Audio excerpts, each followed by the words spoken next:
पहिलं शेवट पहिलं शेवट का म्हणजे वेळ वाच आणि 6 ते 3च वाच 6 ते 9.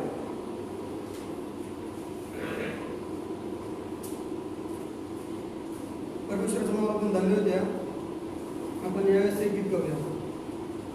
ईश गान गाया जाऊ त्याच्या दारी, ईश गान गाया जाऊ त्याच्या दारी, प्रभूच्या मंदिरी शाबातिया, प्रभूच्या मंदिरी शाबातिया.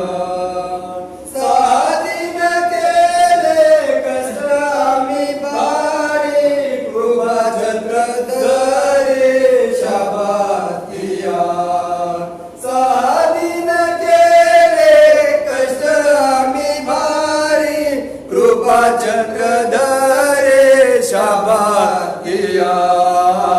ईश गान गाया जाऊ त्याच्या दारी, ईश गान गाया जाऊ त्याच्या दारी, प्रभूच्या मंदिरे शाबातिया, प्रभूच्या मंदिरे शाबातिया.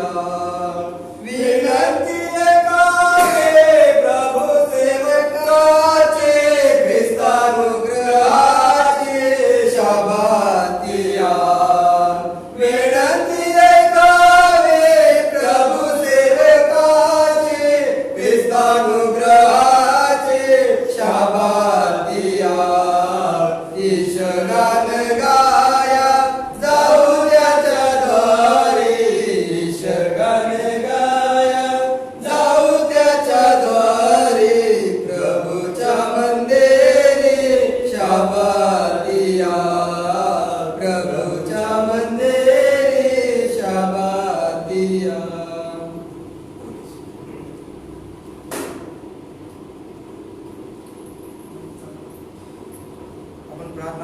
धन्यवाद माझे जिवंत प्रिय परमेश्वर बरोबर. धन्यवाद देतो माझे बाप्पा, सुंदरचा शाबाताचा दिवस आमच्या आयुष्याला जोडला त्याबद्दल धन्यवाद देतो. कळत नकळत चुकाची पापाची क्षमा कर माझ्या देवा. परमेश्वरची स्तुती आराधना झाली ते देखील तो आशीर्वादित कर माझ्या देवा, आणि इथून पुढचं जे होणारं जे वचन आहे ते देखील तो आशीर्वादित कर. माझी विनंती प्रार्थना आहे की आभार मानतो. इथून पुढचा वेळ काळ सर्व तुमच्या स्वाधीन तुमच्या गोड आणि प्रिय नावाने मागतो म्हणून तुम्ही ऐका. आमेन.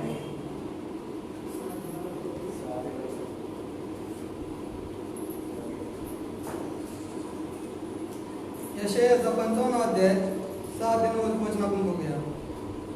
परमेश्वर प्राप्तीचा काळ आहे, तोवर त्याला शोधा, तो जवळ आहे, तोच त्याचा दावा करा.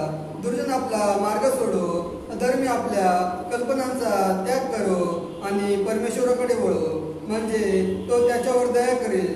तो आमच्या देवाकडे वळो, कारण तो त्याला भरपूर क्षमा करेल. कारण माझ्या कल्पना तुमच्या कल्पना नाहीत, माझे मार्ग तुमचे मार्ग नाहीत असे परमेश्वर म्हणतो. कारण आकाश जसे पृथ्वीहून उंच आहे, तसे माझे मार्ग तुमच्या मार्गाहून आणि माझ्या कल्पना तुमच्या कल्पनाहून उंच आहेत. आमेन.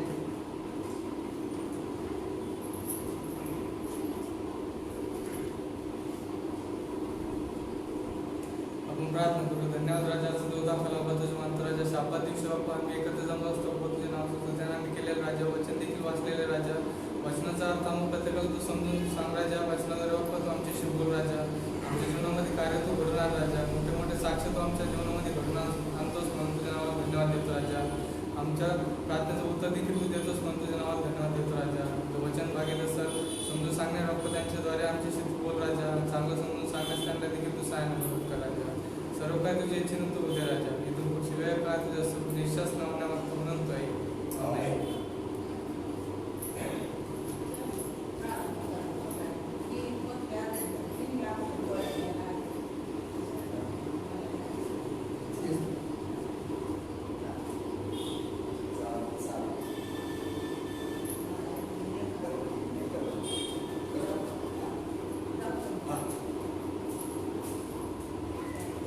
पुन्हा एकदा परमेश्वराच्या नावाला धन्यवाद देऊया. खरोखर आनंद वाटतोय या ठिकाणी पुन्हा एकदा या लॉकडाऊनमध्ये परमेश्वराने आणलेलं आहे आणि खरोखर परमेश्वराच्या नावाला धन्यवाद देऊया. प्रभूमध्ये तुम्हा सर्वांचं मी स्वागत करतोय. आनंद वाटतोय या ठिकाणी. आज 6 दिवसामध्ये परमेश्वराने सांभाळलेला आहे. खरोखर आनंदाचा हा दिवस आहे. कारण यशायाचा 58 अध्याय 13 वचन जर पाहिलं तर शाबात हा आनंद दिन आहे. आणि खरोखर आज जे तुम्ही परमेश्वराच्या सहवासामध्ये बसलेले असाल, परमेश्वराच्या सानिध्यामध्ये आपला मोबाईल घेऊन किंवा आपल्या लॅपटॉप घेऊन बसलेले असाल, खरोखर यावेळेला समय आहे तो आनंदाचा. कारण प्रभू येशू ख्रिस्त आपल्याबरोबर बोलणार आहे, पवित्र परमेश्वर आपल्याबरोबर बोलणार आहे. पुन्हा एकदा परमेश्वराच्या नावाला धन्यवाद देऊया. आणि पुन्हा ही लॉकडाऊनची वेळ आलेली आहे. जे लॉकडाऊन उघडत राहिलेले कदाचित लवकरच आपलं सुद्धा चर्च उघडलं जाईल. मी मागच्या आठवडी सांगितलं होतं कदाचित पुढच्या आठवडी, परंतु बातम्यावरून दिसतंय की आणखी वेळ लागणार आहे, आणखी वेळ लागणार आहे उघडायला. परंतु आपली जी सेवा आहे, जी भक्ती आहे, जी आराधना आहे, ही ऑनलाईन सतत चालू राहणार आहे. पुन्हा एकदा परमेश्वराच्या नावाला धन्यवाद देऊया. आणि जी वेळ आपण पाहतोय, बऱ्याच वेळेला जर आपण वचनांकडे जर नजर टाकली, वचनांकडे जर लक्ष दिलं आणि आपण पाहतोय ती संकट आपण पाहत राहिलो. आणि ज्यावेळेला संकट पाहतोय त्यावेळेला एक महत्वाची गोष्ट आपण घाबरून न जातो. कारण देवाचं वचन जर पाहिलं आपण लुकाचा 21 अध्याय 28 वचन, त्या ठिकाणी सांगितलं की त्यावेळेला नीट उभे राहा, आपली डोकी वर करा, तुमची मुक्तता सगळी पाहिजे. परंतु आपण काय करतोय, घाबरून जातो. पण जे करायचं ते आपण करतो. आणि बऱ्याच वेळेला याच्यामध्ये योहानाच्या पुस्तकामध्ये जर पाहिलं 4 अध्याय आणि 18 वचन जर पाहिलं तर बऱ्याच वेळेला भीती जी आपल्याला वाटते, तर भीतीच्या मागे एकच कारण आहे की आपल्या ठाई कुठेतरी प्रीतीची कमतरता झालेली म्हणून आपल्याला भीती वाटते. आणि म्हणून आपण प्रत्येकाने सावध व्हायचं या ठिकाणी. कारण जे दिसत राहिलेलं मी जसे जसे संदेश देत राहिलेले, जे दिसत राहिलेले मग ते पवित्र शास्त्रातून घडत राहिलेले आहे का, आणि ते पाहून मग आपण देवाकडे वळत राहिलो का, हे आपण पाहणार. पहिली गोष्ट या ठिकाणी जर आपण पाहिलं, वचनांमध्ये जर पाहिलं तर त्याच्यामध्ये जर पाहिलं तर सपन्याचा पहिला अध्याय जर पाहिला 14 पासून पुढची वचनं जर पाहिली तर तिथं देवाचं वचन त्या ठिकाणी आपल्याला असं सांगतंय की ज्यावेळेला परमेश्वराचा मोठा भयंकर दिवस येणार आहे, त्यावेळेला माणसाचं रक्त धुळीसारखं आणि माणसाचा मृत्यू विष्ठेसारखा फेकून देण्यात येणार आहे, असं देवाचं वचन आपल्याला त्या ठिकाणी सांगते. आणि जर आपण पाहिलं, समजा टीव्हीवर बातम्या पाहिल्या आणि सगळ्या गोष्टी जर आपण पाहत राहिलो तर खरोखर या माणसाच्या रक्ताची किंमत राहिलेली नाही. किंवा जर आपण टीव्हीवर बातम्या पाहिल्या, बऱ्याच वेळेला काही मडी जी आहे कोरोनाच्या काळामध्ये नदीच्या किनाऱ्याला बरीच मडी पडलेली होती. म्हणजे याचाच अर्थ त्या मड्यांची किंमत माणसाला राहिली.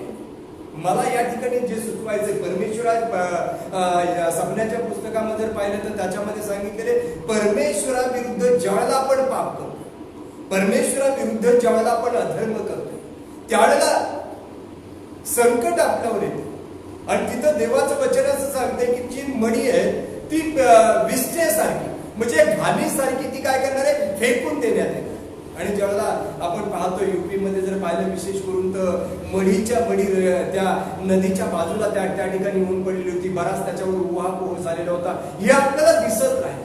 मग हे ज्यावेळेला आपण पाहतोय या कोरोनाच्या काळामध्ये, हे ज्यावेळेला पाहतोय मग आपल्यामध्ये काय बदल घडतो. कारण नुसतं पाहतोय आपण, हळहळ व्यक्त करतोय आणि आपण सोडून देतो. आणखी जर वचन आपण पाहिलं पवित्र शास्त्रामध्ये, लुकाचा पुस्तक जर पाहिलं तर त्या ठिकाणी लुकाचा 17 अध्याय जर आपण पाहिला आणि 27 पासून पुढची जर वचनं पाहिली तर त्या ठिकाणी स्पष्ट सांगितलेले, मी वचन या ठिकाणी सांगतोय जे चाललंय ते आपल्याला दिसत नाही.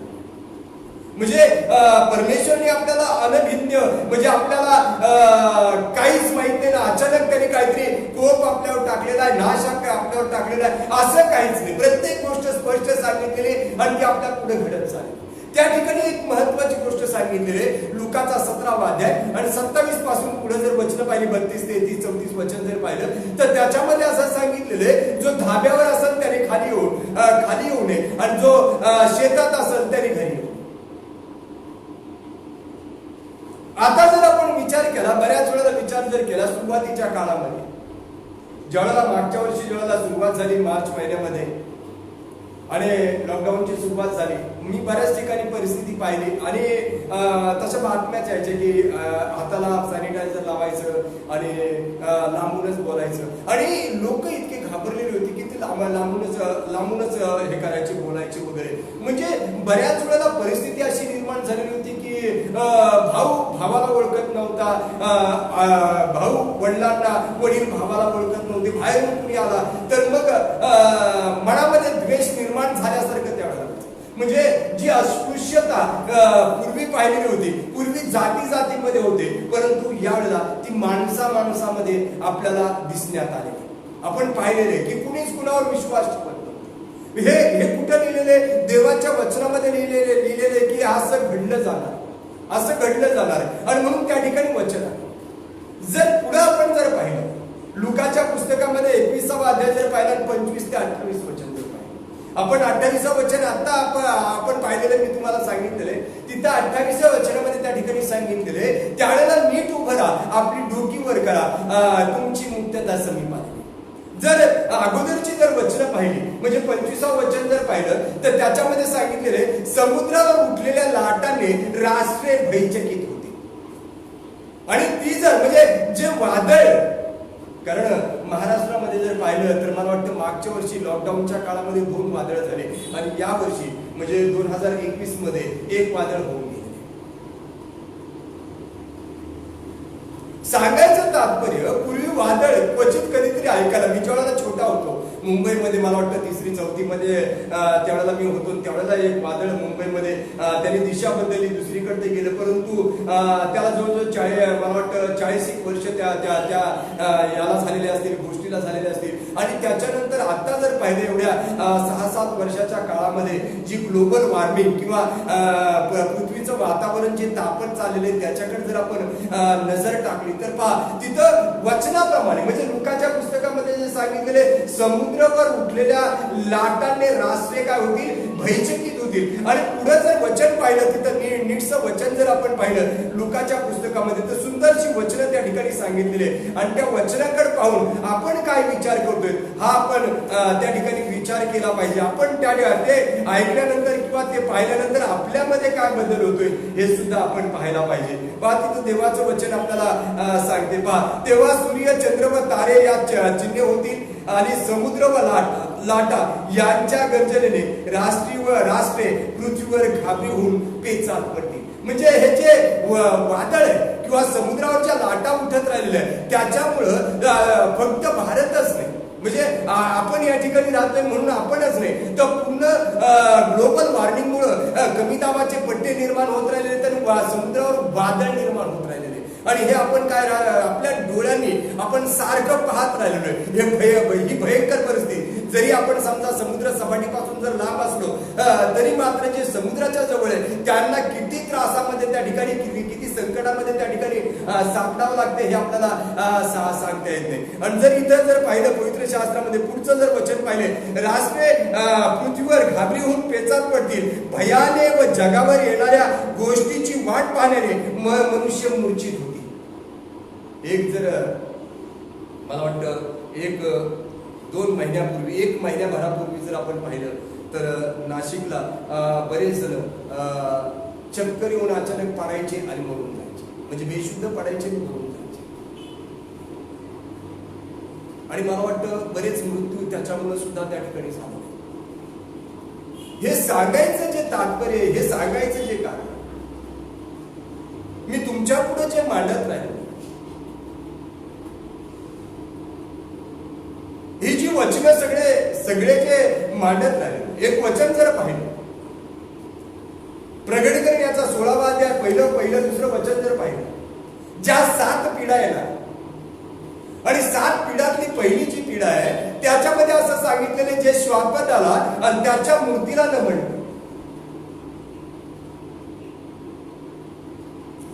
आता विचार करण्यासारख्या गोष्टी त्या ठिकाणी जे श्वापदाला जे सैतानाला आणि त्यांनी बनवलेल्या मूर्तीला नमन करतील त्यांच्यावर वाईट आणि दुष्ट रोगाची धाड आहे.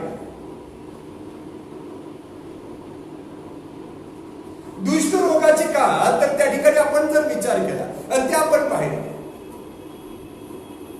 ज्यावेळेला तुमचा परिवार बाधित होतो तुमच्या परिवारातला एखादा सदस्य बाधित होतो त्यावेळेला आता तरी थोडंसं शिथिल झालेलं आहे, परंतु मागच्या वर्षी पाहिलं एक सभासद आपले निमोनियाने आजारी होते आणि खरोखर निमोनिया झालेला होता.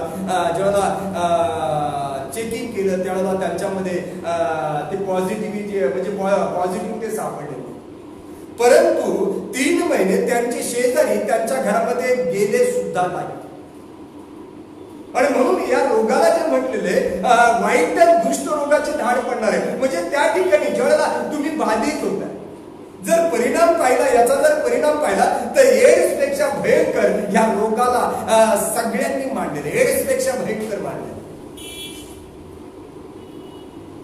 आणि मग आता हे जे आपण पाहत राहिलो, मला या ठिकाणी सांगायचं हे जे आपण पाहत राहिलो, मग आपण पाहत असताना नेमकं आपण टीव्हीवर बातम्या पाहतोय, नेमकं आपण पेपरमध्ये बातम्या वाचतोय आणि पवित्र शास्त्र जेव्हा धुंडाळतोय. पवित्र शास्त्रातली बायबल मधली प्रत्येक गोष्ट, प्रत्येक वचन खरं खरंच चाललेलं आहे. मग हा जो विश्वास आपला आहे, मग हा विश्वास पाहून किंवा हे शोध करून, वचनांचा शोध करून आपल्यामध्ये काय फरक पडतो?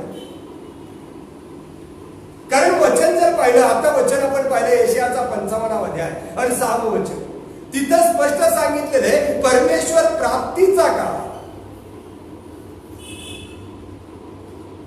म्हणजे आता जर आपण विचार केला, तुम्ही मी प्रत्येकाने आता जर विचार केला, तर ही परमेश्वर प्राप्तीची वेळ. म्हणजे आता आपण परमेश्वराला क्षमा मागू शकतोय, आपण परमेश्वराचा धावा करू शकतोय. जर आपण स्वतःला पापी समजत असू तर आपण त्याच्या चरणाजवळ आज जाऊ शकतो. म्हणजे हा कृपेचा काळ. आणि या कृपेमध्ये समजा जरी अधर्मी आपण असलो, पापी असलो, आपण पाप कबूल करू शकतो. पण हा एक समय.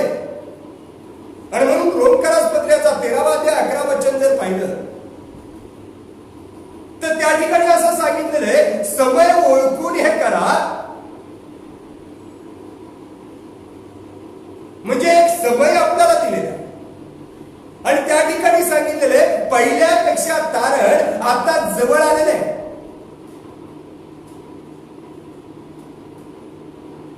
फिलिप्पियराच्या पुस्तकामध्ये जर पाहिलं, 2रा अध्याय 20 वचन जर पाहिलं तर त्या ठिकाणी सांगितलेलं आहे आपल्याला जे राहायला जायचंय किंवा आपण जे आपलं जे नागरिकत्व आहे हे स्वर्गीय आहे आणि तिथून प्रभू येशू ख्रिस्त हा आमचा तारणारा म्हणून येणार आहे, तारण घेऊन येणार आहे आपला. आणि म्हणून आपण वचनांकडे नीट नजर जर टाकली तर काही गोष्टींचा आपण विचार करायचा. जर जगामध्ये संकटामागून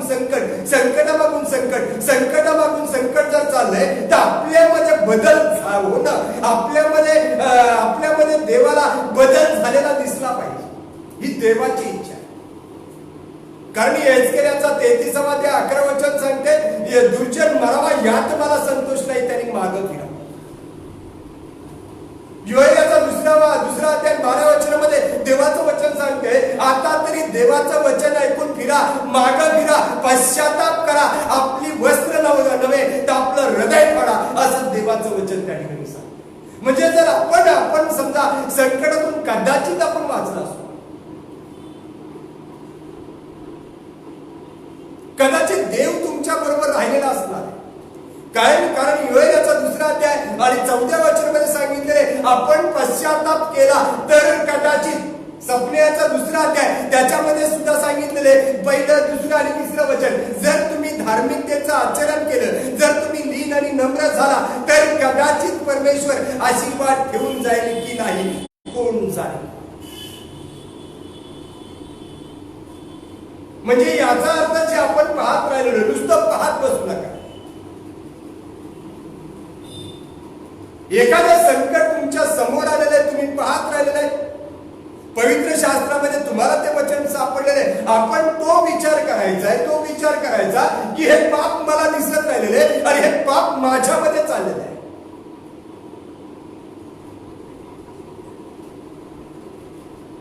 मग या समयाबद्दल जर विचार केला आपण,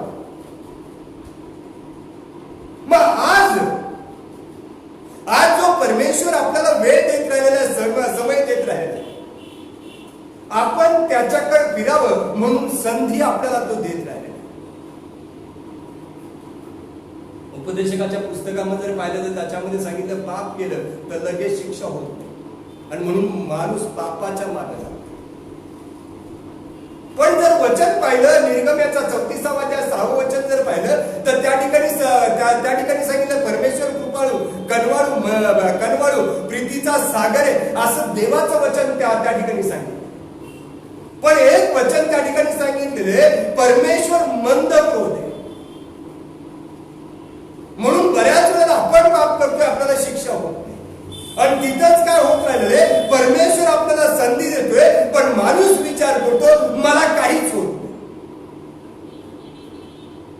याच्यामध्ये पाहिलं शमूएलाचा दुसरी शमूएलाचा 11वा अध्याय जर पाहिला दावीद राजाने भयंकर मोठं पाप केलं आणि स्तोत्रसहित 51वा अध्याय आणि त्या पापाचं वर्णन त्या ठिकाणी सुद्धा आलेलं आहे. आणि जेव्हा पाप त्यांनी भयंकर मोठे केलं म्हणजे त्याच्या सैनिकातल्या एकाच्या पत्नीवर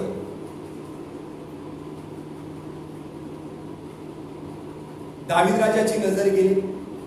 दावीद राजाच्या मनामध्ये पापाने घर केलं आणि दावीदाने त्या सैनिकाला लढाईच्या तोंडावर पाडलं आणि बाकीचे जे होते त्यांना सांगितले याला पुढे ठेवा. आणि म्हणजे थोडक्यात जर आपण विचार केला तर त्या सैनिकाचा दावीदाने खून केला आणि त्याची पत्नी हस्तगत करून गेली. वचन जर आपण पाहिलं निर्गमनाचा 20वा अध्याय एक आज्ञा त्या ठिकाणी सांगितलेले व्यभिचार करून आणि 10व्या अध्यायामध्ये तर स्पष्ट त्या ठिकाणी सांगितलेले आपल्या शेजाऱ्याच्या स्त्रीचा अभिलाष करू नको तिच्यावर नजर ठेवू नको असं देवाचं वचन त्या ठिकाणी सांगितलं. आणि दावीदाने तर काय केलेलं होतं स्वतःचा जो सैनिक आहे सैनिकाला त्या ठिकाणी मारून टाकलेलं होतं आणि त्याच्या पत्नीला बायको करून घेतली. आणि ज्यावेळेला बत्शेबा गरोदर राहिली तिच्यापासून जो मुलगा झाला परमेश्वराने तो आजारी पाडला आणि त्याला या जगातून काढून घेतलेले म्हणजे ती शिक्षा दावीदाला दिली. पण त्याच्यापेक्षा भयंकर शिक्षा दावीदाच्या बाबतीत जर पाहिली त्याच्यापेक्षा भयंकर शिक्षा दावीदाच्या बाबतीत जर पाहिले शमूएलला दुसरे पत्र 12वा अध्याय आणि तिथं नाथानाने त्याला सांगितलं की तू हे पाप केलेले आणि परमेश्वराने मला कळवलेले आणि म्हणून इथून पुढं तुझ्या घरच्या स्त्रिया दुसरे लुटून नेते आणि ते तुझ्या देखत घेऊन जाते. म्हणजे परमेश्वर काय करतो माहिती का जे पाप करतोय त्याची आपल्याला शिक्षा करतो. परंतु ध्यानात ठेवा पाप केल्यानंतर मध्ये तो काय करत असतोय वळण्यासाठी संधी. मी हे उदाहरण या ठिकाणी का सांगितलं तर या ठिकाणी जे पाप केलेले त्याच्याबद्दल शिक्षा झाली पाहिजे. क्षमानंतर शिक्षा त्याच्याबद्दल झालीच पाहिजे आणि परमेश्वर शिक्षा केल्याशिवाय राहत नाही.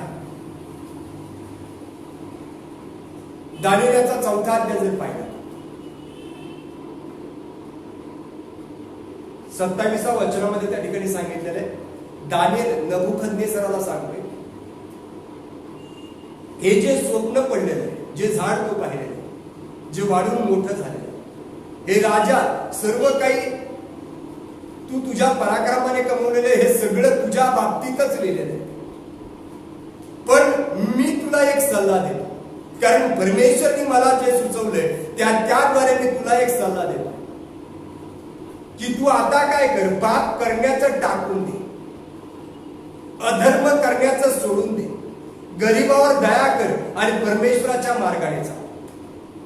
नबुकदनेस्सराने दानिएलाचं ऐकलं आणि दानिएलाचं ऐकल्यानंतर काही काळ लोटला. तिथं असं सांगितलेले नंतर 12 महिन्यानंतर नबुकदनेस्सर गच्चीवर फिरतो. म्हणजे 12 महिन्याचा अवधी परमेश्वराने दिलेला.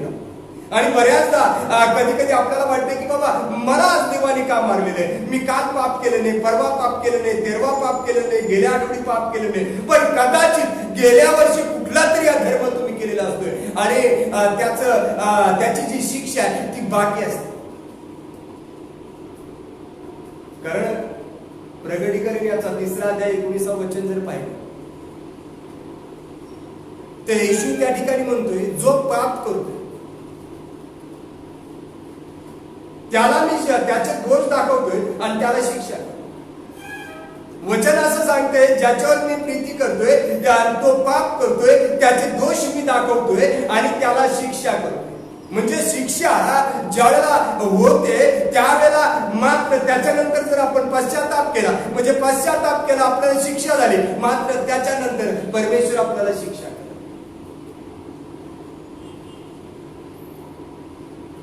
सांगायचं तात्पर्य या ठिकाणी नबुकदनेस्सर राजाने काय केलं ऐकलं नाही. त्याच्यामध्ये गर्व निर्माण झाला त्याच्यामध्ये अधर्म निर्माण झाला त्याच्यामध्ये परमेश्वराच्या विरुद्ध पाप निर्माण झालं आणि एक वेळ अशी आली की परमेश्वराचा आवाज झाला हे राजा तुझं राज्य काढून घेण्यात येत आहे. आणि असाच समय आपल्या या कृपेच्या काळामध्ये आज तो समय आज तारणाचा समय आज आपण तारण साधून घेऊ शकतो. आज योहानाला पहिले पत्र पहिला अध्याय आणि 9 वचन जर पाहिलं तर आज जे आपल्याला कळते जे पाप आपण करतोय आणि जे काही तुम्ही करताय पुन्हा एकदा ऐकून घ्या जे आपण करतोय ते परमेश्वराच्या दृष्टीने चांगलं करतोय का नाही हे आपण पाहायला पाहिजे. देवाला ते तुम्ही देवाला आवडले पाहिजे. म्हणजे प्रत्येक गोष्ट देवाच्या दृष्टीने चांगली झाली पाहिजे. आणि तिथं योहानाला पहिले पत्र पहिला अध्याय 9व्या वचनामध्ये सांगितले तुम्ही तुमची पापे पदरी घ्या ती कबूल करा तो विश्वासू न्यायी तो तुमच्या धर्माची क्षमा करेल. पण ही वेळ हीच आहे. आता तारणाचा समय आता संधी आता आपण पश्चाताप करू शकतो. भले पाप प्रत्येकाची वेगवेगळी असो कारण आपण काय करतो माहितीये का मी एखादी गोष्ट करत नसतो आणि दुसरा एखादी गोष्ट करतोय तर आपण काय करतोय त्याच्या गोष्टी उपरून काढतोय त्याचे पाप उपरून काढतोय परंतु आपण जे पाप करतोय हे पाप आपल्याला दिसत नाही. म्हणून पाऊल काय म्हणतोय करंथीकरास पहिले पत्र 4था अध्याय मी स्वतःचा न्याय करत नाही कारण मी न्याय करणं देवाच्या हातामध्ये दिलेले देवच आपला काय करणार आहे यथार्थ न्याय करणार आहे. म्हणून वेळ आपल्याला दिली. म्हणून यशायाचा 55 अध्याय आणि 6 वचन सांगितले परमेश्वर प्राप्तीचा काळ आहे तोवर त्याला शोधा. समय आपल्याला नेमून दिलेला आहे आणि तो समय आज आहे. आपल्याला देव वचनातलं सत्य दाखवत राहिलेलं आहे जे घडत राहिलेलं आहे आपल्या डोळ्याला समक्ष ते दिसत राहिले.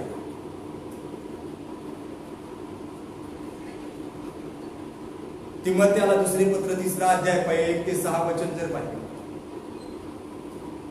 पहिल्या ओळीमध्ये त्या ठिकाणी सांगितलेले शेवटल्या काळी कठीण दिवस येतील हे समजून कारण मनुष्य स्वार्थी धनलोभी बडाईखोर गर्विष्ठ निंदक आईबापास न मानणारे कृतज्ञ अपवित्र शांतताविषयी अशी ती आणि ह्या सगळ्या गोष्टी आपल्यामध्ये चाललेल्या समय आपल्याला दिसत राहिलेला आपल्या घरामध्ये स्वार्थ आलेला हे आपल्याला दिसत राहिलेलं हे आपल्याला कळत राहिलेलं आहे. आपल्या घरामध्ये लोभ आलेला हे आपल्याला कळत राहिलेलं आहे. म्हणजे आपण त्याच्यापासून मार्ग जर वेळ तुम्हाला जर वचन कळत राहिले तर आपण मार्ग फिरणं देवाच्या चरणाजवळ जाणं देवाला सांगणं कदाचित देवा मी कळत न कळत पाप केलं. तुम्ही योबाच्या बाबतीत जर पाहिलं ज्याही वेळेला त्याची मुलं बाहेर न्यायची त्यावेळेला त्या मुलांच्या बदल्यात तो यज्ञ करायचा आणि परमेश्वराला सांगायचा की न जाणू माझ्या मुलांनी पाप केलेलं असं त्यांनी पाहिलेलं सुद्धा नाही मुलाचं. जर तो मुलाची काळजी घेतो एवढी तर स्वतःची काळजी किती घेत असणार. म्हणजे सांगायचं तात्पर्य या ठिकाणी हा जो समय हा पश्चातापाचा समय ही जी वेळ जर कृपेचा काळ आहे आज आपल्याला संधी जर परमेश्वराने दिली आज पश्चाताप करायची गरज आहे. आणि म्हणून रोम 13वा अध्याय आणि 11 पासून जर पुढे वचन जर पाहिले तर त्याच्यामध्ये सांगितलेले आपल्याला अंधकारातून बाहेर निघायची वेळ म्हणजे ज्या अंधकारामध्ये आपण चालपडत चाललोय त्या अंधकारातून बाहेर निघायची वेळ. कारण तारण पहिल्यापेक्षा जवळ पहिल्यापेक्षा येशूचं येणं जवळ झालेलं आहे. आपण यावेळेला सावध व्हायचं आपण यावेळेला सावध व्हायचे, कारण तिथं यशायाचा 55 वचनामध्ये सांगितलेले परमेश्वर प्राप्तीचा काळ आहे, तोवर त्याला शोधा, तो जवळ आहे, तोच त्याचा धावा करा. दुर्जन आपला मार्ग सोडो, अधर्मी आपल्या कल्पनांचा त्याग करो आणि परमेश्वराकडे वळू, म्हणजे तो त्याचवर दया करेल. म्हणजे आज जर आपण देवाकडे वळलो, आज जर आपण परमेश्वर पित्याकडे वळलो, आज जर आपण प्रभू येशू ख्रिस्ताच्या मागे गेलो, तर खरोखर तो आपल्याला जवळ घेणार आहे आणि सर्व अपराधांची क्षमा करणार. आणि तिथंच यशायाच्या 55 अध्याय आणि पुढची वचनं जर पाहिली, 10 वचन जर पाहिलं, पाऊस व बर्फ आकाशातून पडतात आणि पृथ्वी भिजवून तिला सफळ व हिरवीगार केल्यापासून, पेरणाऱ्यास बीज, खाणाऱ्यास भाकरी दिल्यापासून ती परत वर जात नाही, त्याप्रमाणे माझ्या मुखातून निघणारे वचन होईल, ते माझी इच्छा पूर्ण केल्यापासून व ज्या कार्याकरिता ते मी पाठविले ते केल्यापासून माझ्याकडे विफल होऊन परत येणार नाही. जी वचनं मी तुम्हाला अगोदर सांगितली सपन्याच्या पुस्तकामध्ये, जेव्हा पाप करतोय, आपण अधर्म करतोय, त्यावेळेला आपलं जे मड आहे, आपली जी मणी आहे, ती विष्ठेसारखी फेकून देण्यात येणार आहे, ते आपल्या समोर घडत चालले. म्हणजे देवाचं जे वचन सांगितलेले ते पूर्ण होत चालले. रक्त सुद्धा धुळीसारखं त्या ठिकाणी सांगितलं. याच्यामध्ये लुकाचा 17 अध्याय जर पाहिला, आपण 27 ते 32 वचन जर पाहिले, तर त्याच्यामध्ये सांगितलेले संकट समय कुणी धाब्यावर आहे त्यांनी खाली येऊ नये. आणि आज परिस्थिती तीच आहे, कुणी कुणाच्या घरी जात नाही, कुणी कुणाच्या, कारण त्या संकटामध्ये सगळे जण जिंकल्या तिथं थांबले. समुद्राबद्दल मी तुम्हाला सांगितलेले प्रगटीकरण याचा 16 अध्याय 1 आणि 2 वचनामध्ये सांगितलेले ही वाईट आणि दुष्ट रोगाची ठाण आहे. तर कृपा करून मी तुम्हाला विनंती करतोय, हा तारणाचा समय आहे, ही संधी तुम्हाला आहे, तारण साधून घ्यायची संधी तुम्हाला आहे. आज देव तुम्हाला हाक मारत राहिलेले आहे, आज प्रभू येशू ख्रिस्त तुम्हाला म्हणत राहिलेले आहे, अहो कष्टी व भारकरांच्या तुम्ही सर्व मजकडे या, मी तुम्हाला विसावा देईन. म्हणजे पापाने आपण दबले गेलेलो आहे, आपण ओझ्याने दबले गेलेलो आहे. येशू आज आपल्याला बोलावित राहिलेले आहे, येशू आपल्याला जवळ बोलावतोय. आज त्याच्या जवळ जायचंय, आज त्याच्या चरणाजवळ जायचंय, आज त्याला शोधायचंय आणि त्याच्याजवळ आपली पाप कबूल करायची. आणि तो विश्वासू न्याय, तो तुमच्या धर्माची क्षमा करेल. आणि म्हणून ही जी वेळ आहे ही फार महत्वाची, कारण कृपेचा काळ आहे, तो काळ संपला आणि मग जर आपण देवाचा धावा करायला लागलो, त्यावेळेला उपयोग होणार नाही. ज्यावेळेला प्रभू येशू ख्रिस्त निघल आपल्याला घेऊन जाण्यासाठी, आणि त्यावेळेला जर आपण पश्चाताप करायला लागलो तर उपयोग होणार नाही. कारण प्रगटीकरण याचा 6 अध्याय 15 आणि 16 वचनामध्ये सांगितलेले, त्यावेळेला फक्त एकच होईल, ज्यावेळेला येशू येईल, त्या मनुष्याचा पुत्र येईल, त्यावेळेला मात्र जे पाप करणार आहे, जे अधर्मी, ज्यांनी क्षमा मागितली नाही, ते येशूकडे जाणार नाही, ते माघारी फिरतील, डोंगरांना म्हणतील आम्हावर पडा आणि आम्हाला झाका त्या कोपऱ्याच्या क्रोधापासून. तर ती वेळ आपल्यावर येऊ नये म्हणून ही वेळ आपल्याला दिलेली आहे, कृपेची वेळ दिलेली आहे. आज आपण किती जरी अपराधामध्ये असलो, आज आपण किती जरी पापामध्ये असलो, तरी आपण पश्चाताप केल्यानंतर आपला स्वीकार होणार आहे. आणि तो स्वीकार होण्यासाठी आज पश्चाताप करण्याची गरज आहे. परमेश्वर तुम्हाला सर्वांना आशीर्वादित करो. प्रार्थना करूया, यावेळेला डोळे झाकूया. प्रेमपित्या पवित्र परमेश्वरा, सृष्टीच्या निर्माण करते बापा, तुझ्या नावाला महिमा गौरवाचा सांस्कृतिक असो. बरोबर बापा, तू आम्हाला समय दिलेला आहेस बापा, संधी दिलेली आहेस, वेळ दिलेला आहेस, परंतु हा दिलेला वेळ कधी संपेल बापा आम्हाला माहिती नाही. प्रभू येशू ख्रिस्ता, तू म्हणतोयस मला सुद्धा माहिती नाही. तो निवाड्याचा, तो न्यायाचा समय आम्हाला माहिती नाही माझ्या, आणि म्हणूनच आज तो समय असं समजून बापा आम्ही गुडघे टेकावे बापा, आणि माझ्या येशू तुला आवाज द्यावा बापा, आणि प्रत्येक जे पाप बापा मला आठवतंय ते तुझ्या पुढे कबूल करावं बापा, आणि त्या अपराधांची तू क्षमा करावी बापा. असं कळत नकळत बापा असंख्य पाप बापा आमच्याकडून घडतायत. होय प्रभू देवा, तरी देखील बापा आम्ही दूर आहोत बापा. हे माझ्या राजा, आम्ही पाहतोय बापा टीव्हीच्या माध्यमातून बापा, बातम्यांच्या माध्यमातून बापा, हे माझ्या राजा मोबाईल मधून बापा आम्ही पाहतोय बापा, ज्या संकटामध्ये आम्ही सापडलेले बापा, आज पश्चातापाची गरज आहे. हे माझ्या राजा, आम्हाला जवळ घे बापा, आम्ही पश्चाताप करायला लागलेले आहेत माझे.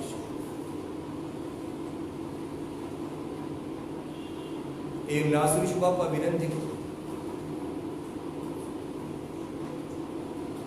पश्चातापाबद्दल बापा आम्हाला शिक्षा कर, व्हावं कर. परंतु जे बापाचं ओझ बापा आमच्या मनावर हे माझ्या राजा ठाण मारून बसलेले माझ्या राजा आमच्यावर बापा हे तुमच्या जे ओझ बसलेले बापा ज्या ओझाखाली आम्ही दबले गेलेले बापा ते ओझ काढून घे माझ्या येशू. आमच्या अपराधांची क्षमा कर माझ्या.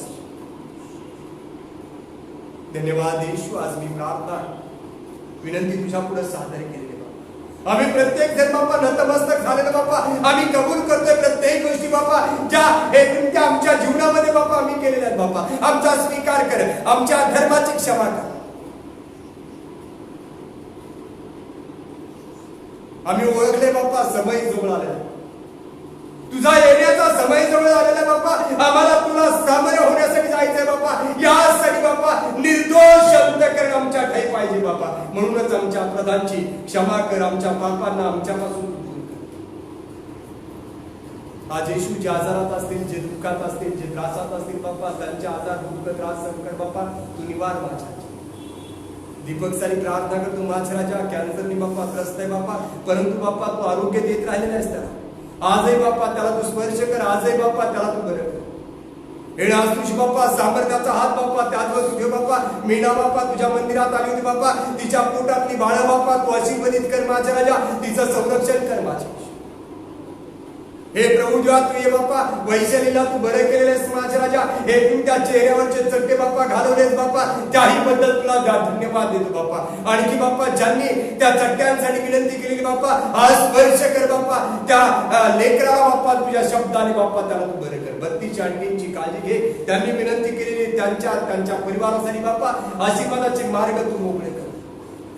आज रुपेश प्रीती बापा हे माझ्या राजा त्यांचे आई वडील बापा हे माझ्या राजा अर्पिता बापा आणि माझ्या राजा राकेश कोमल बापा हे तुमच्या आजी बापा आई बापा प्रत्येकाला तुझा आशीर्वाद तुझे बापा. अमोल बापा त्याच्या संगतीला हे नासुश बापा करू बापा हे माझ्या राजा त्याच्या आईने तुला विनंती केली बापा. हे नासुश बापा त्यांची स्वप्न त्यांच्यापासून तू दूर कर बापा. सुखाची झोप बापा त्याला तू दे. सामर्थ्याचा हात बापा त्यांच्यावर तू दे. मनसाईची बापा हे माझ्या राजा रूपाल दीपकची मोनिका तिचा नवरा लेकर सारिका तिचा नवरा लेकर त्यांची काळजी. तुषार बाप्पा त्याची पत्नी त्याचे आई वडील बाप्पा त्याचे भाऊ बाप्पा प्रत्येकाला तुझा आशीर्वाद. हे ना तुझी बाप्पा आज माझी प्रार्थना तू ऐकलीस बाप्पा. आणि कर बाप्पा जी लेकर बाप्पा हे तुमच्या या प्रार्थनेत आहेत या भक्तीमध्ये या आराधनेमध्ये बाप्पा सामील झालेली बाप्पा प्रत्येकाच्या डोक्यावर तुझा हात येऊ दे. प्रत्येकाला तुझा आशीर्वाद दे आणि घडू दे तुझ्या नामाचा जयकार. प्रार्थना ऐकलीस आभार तुझी मागतो. इथून पुढची संपूर्ण वेळ काळ मी तुझ्या सोबत आहे. येशूच्या नावात आमेन. हे आमच्या स्वर्गातील बाबा तुझे नाम पवित्र मानले जाते. तुझे राज्य जसे स्वर्गात तसेच पृथ्वीवर तुझ्या इच्छेप्रमाणे आमची रोजची भाकराचा मास दे. आणि जसे आम्ही आता म्यास सोडल्या तसेच तो मास असो आणि मास सोडता तर मास वेळापासून सोड. कारण की राज्य सामर्थ्याने गौरव ही सर्व काळ तुझीच आहे. आमेन.